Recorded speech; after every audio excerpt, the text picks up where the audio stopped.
Salut tout le monde, j'espère que vous allez bien. En ce qui me concerne, ça va plutôt pas mal. Alors comme d'habitude, on s'abonne, on met les petits pouces, on pose des questions, j'y répondrai avec plaisir. Alors aujourd'hui, je vais faire un truc un peu classique, que beaucoup d'entre nous aiment manger au restaurant. Je vais donc vous montrer comment je le fais à la maison. C'est un cordon bleu, tout simplement. Alors moi, je vais le faire avec de l'échine de porc. Bien entendu, vous pouvez utiliser de la noix de veau. Vous demandez à votre boucher de vous couper des escalopes. Vous lui expliquez bien pourquoi vous voulez ces escalopes. Parce que pour faire des cordons bleus, il y a un taillage un peu spécial à faire. Donc, pour ce faire, aujourd'hui j'ai l'échine.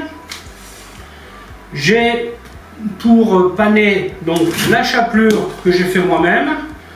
Pour faire la chapelure, tout simplement j'achète quelques bons pains que je coupe en tranches là où je les achète, vu que leur machine elle coupe bien fin. Ensuite je fais sécher le pain au four, je le laisse là-dedans pour qu'il soit bien. Par contre faites attention à ce qu'il soit bien sec. Et après je passe ça au cutter et au tamis et ainsi de suite. Chaque fois les gros morceaux je les remets dans le cutter et bon c'est pas long, mais bon, ça prend un peu de temps quand même. Et puis avec un pot comme ça plein, j'en ai pour un petit moment. Donc ensuite, je vais fabriquer, d'ailleurs je vais même commencer par ça, parce que c'est bien que ça repose un peu. Je vais fabriquer une pâte à paner. Alors, pour ce faire, il me faut de la farine, de l'œuf, de la moutarde.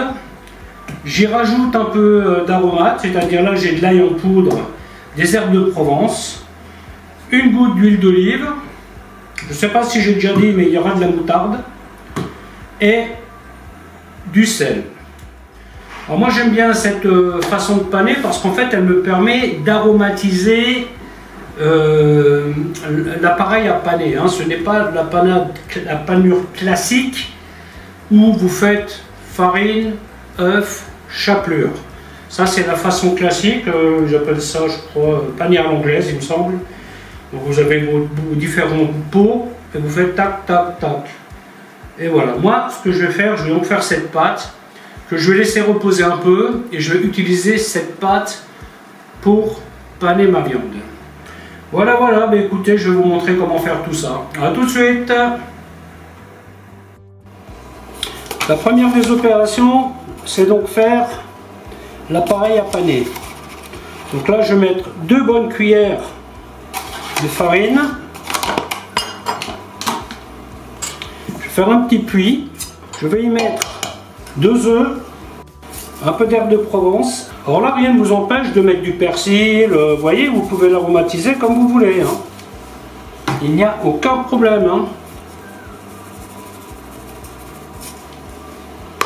Voilà. Herbe de Provence, ail en poudre, donc sel composé, sel poivre, moutarde. Alors l'idée c'est de faire une pâte épaisse, mais bien entendu pas trop épaisse. Là, je vais mettre une goutte d'huile d'olive. Vous voyez là on a une pâte épaisse et un peu liquide en même temps. Donc cette pâte maintenant je vais la laisser reposer. Je vais la mettre sur le côté et je vais préparer la viande. Donc là cette échine, comme vous le voyez, il y a un petit peu de graisse en rab là, donc cette graisse je vais l'enlever. Donc là j'ai à peu près 600 grammes d'échine. Avec ça, vous pouvez faire 4 petits ou 3 gros. 604 grammes. Voilà, donc maintenant je vais faire 3 pièces. À peu près 200 grammes chacune. 194.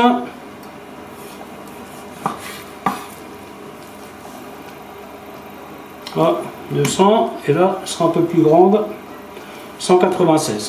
Voilà. Donc l'idée, c'est de couper ça en portefeuille. Je coupe en deux, sans aller jusqu'au bout, vous voyez. Donc, je vais chercher le marteau parce que je vais le taper un peu pour que ce soit moins épais. Voilà.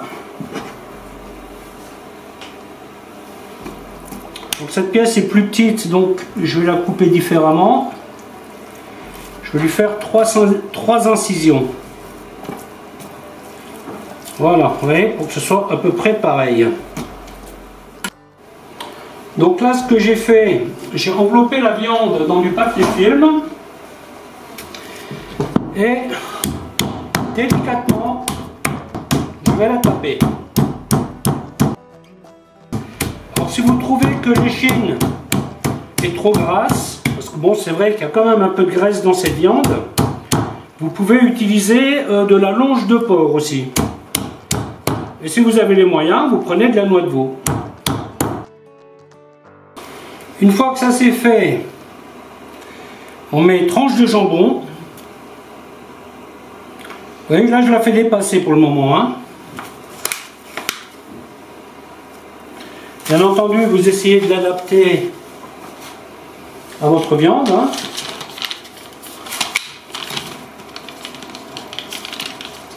Ce morceau d'échine est un peu petit. Hein.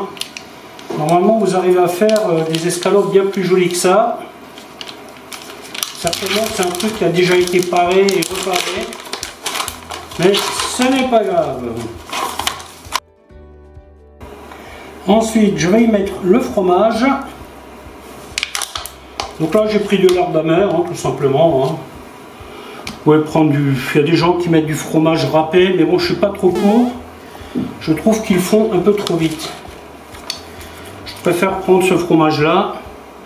Ou alors vous prenez un morceau de gruyère carrément, et puis voilà, hop. Voilà, on va mettre bien du fromage. Voilà, voilà. Ensuite, vous voyez, hop, on replie le jambon. Comme ça, ça fait une espèce de petite poche. Vous voyez, comme il y a une ouverture ici. Et bien du coup, ça vous fait une poche. Alors le fromage, il va sortir. Hein, c'est obligé qu'il sorte. Hein, il sortira toujours un petit peu. Mais ce système-là, il permet de limiter un peu la casse. Voilà. Hop. Ensuite, nous passons à la phase panage. Vous voyez, donc vous trempez votre cordon bleu dans la pâte. Ensuite, vous le recouvrez avec la chapelure. Alors, l'idéal, en fait, c'est vous prenez une main pour tremper dans la pâte et l'autre pour mettre dans la chapelure. Ça. Parce que sinon, vous allez avoir de la pâte accrochée à vos mains. Hein. Voilà, tout simplement. Donc là, c'est une première étape. Faites bien attention qu'il y ait de la pâte partout. Hein. On égoutte trop plein. Donc moi, j'ai allumé mon four parce que ces gros morceaux de viande, je préfère les faire au four. Il faut compter une bonne dizaine de minutes. Hein. Et à la poêle, je vais marquer à la poêle et terminer au four. Alors normalement, le jambon ne devrait pas sortir de la viande. Hein. Pour bien faire, le chausson devrait être bien fermé. Hein. Mais bon, malheureusement, aujourd'hui, je n'ai pas la viande idéale pour le faire. Je vais donc faire avec ce que j'ai, comme je peux. Alors n'ayez pas peur, vous voyez, de bien appuyer, hop, vous retournez, et pareil, vous appuyez bien dessus, vous mettez bien la chapelure partout, voilà, hop. Il y en a même qui panent 2 fois. Bon, c'est un peu de l'arnaque, hein. Ils pannent 2 fois, comme ça, ça a l'air plus gros. Pas vraiment le but, hein. Bon, ici on est à la maison, hein, donc on fait ce qu'on veut. Hein. Alors si vous voulez faire ça pour des invités, ça vous pouvez le préparer le matin. et le cuire le soir, hein, ça sans problème. Hein. Vous pouvez même les marquer à la poêle pour leur donner une jolie couleur.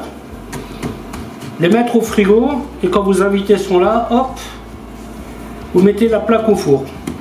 Donc là j'ai mis le four à 180 degrés. Hein. Donc là on passe à la cuisson. Il faut mettre de la matière grasse. Hein. Donc là je fais un mix beurre, huile d'arachide. Malheureusement les morceaux sont un peu gros, donc je vais prendre cette petite plaque pour les mettre au four. Donc là ce que je vais faire simplement un marquage.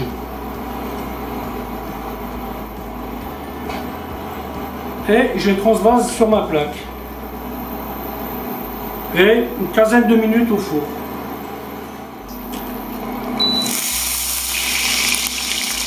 Voilà, donc là le beurre et noisette. Vous attendez toujours cette étape. Hein. Là j'en mets 2. Voilà, hop. Et là je vais laisser une petite minute de ce côté. Je vais mettre une autre minute de l'autre côté. Et puis voilà.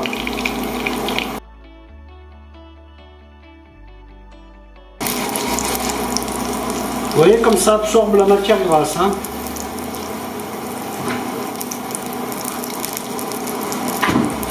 Alors il y a un autre système qui est pas mal aussi, mais il ne donne pas le même résultat malheureusement. C'est que plutôt que de les marquer comme ça, vous les mettez directement sur une plaque, quelques gouttes d'huile d'olive par-dessus et au four. Alors c'est moins gras, c'est vrai, mais malheureusement vous n'aurez pas le même résultat. Si la pâte à paner est un peu trop épaisse, en dernière minute, parce que bon, en reposant elle a tendance à épaissir un peu, vous pouvez rajouter une goutte d'eau. Hein. Ou un autre œuf si vous voulez. Mais là normalement là vous avez 3 œufs là-dedans, vous voyez ça suffit largement. Hein. J'aurais pu en paner 2 de plus. Hein.